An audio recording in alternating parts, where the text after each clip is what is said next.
Hello students, welcome to the part 2 of our MySQL class 10 SEBA board chapters, and in this lesson we are going to see the different types of commands in MySQL, which are like DDL, DML, DCL, TCL and DQL. Okay, let's begin. So types of SQL commands, there are 5 types of SQL commands: DDL, DML, DCL, TCL and DQL. So we'll see one by one. DDL, whose definition is data definition language. DDL changes the structure of a tables, like creating a table, deleting a table, altering a table, etc. All the commands of DDL are auto committed, which means it permanently saves all the changes in the database. So if you see here, it says DDL changes the structure of a table, like creating a table, deleting a table, altering a table. This command is used to change the structure of a table.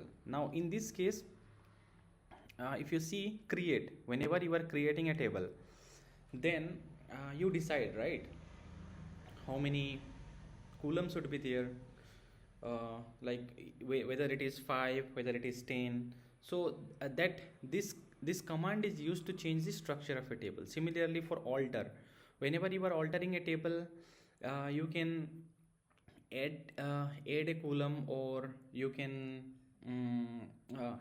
so whenever you are adding a column, okay, then at that time, like if the table was like say 8 column or 8 column table, then you added 2 more column, then you have changed the structure, right?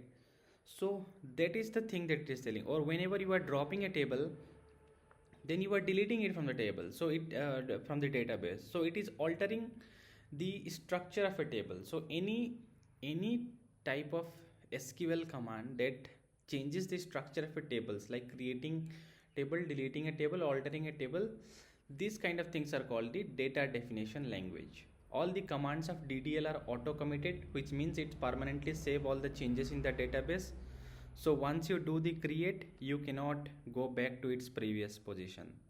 So that is the thing it is telling in the second line that all the commands of DDL are auto committed.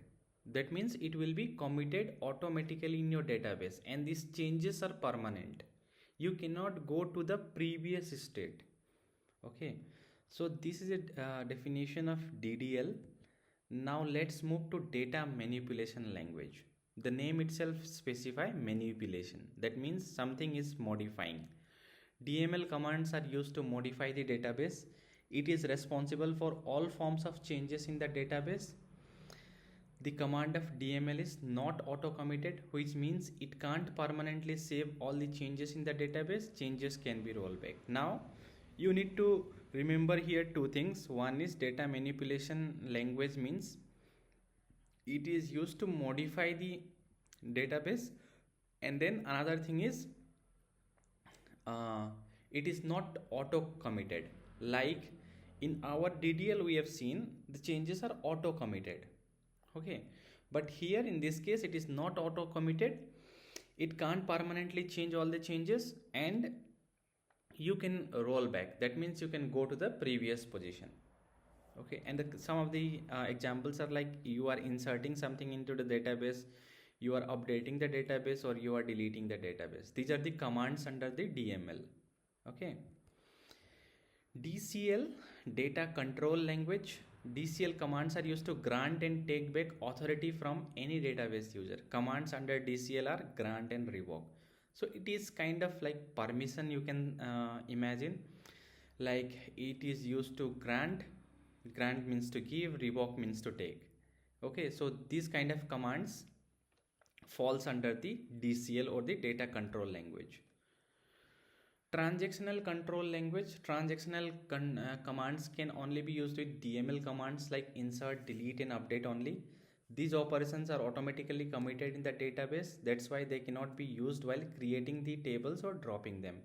So transactional control language commands are having dependency on the DML commands. Okay, so these are like few examples: commit, rollback and SAVEPOINT. And these commands like TCL commands are dependent on the DML command. Like in order to use these commands, commit, rollback or something, there should be some DML command associated with it, like insert, delete and update. And these operations are automatically committed in the database. uh, Say like it is same as like in DML command also, it was automatically committed in the databases, right? uh, and that's where it cannot be used while creating tables or dropping them.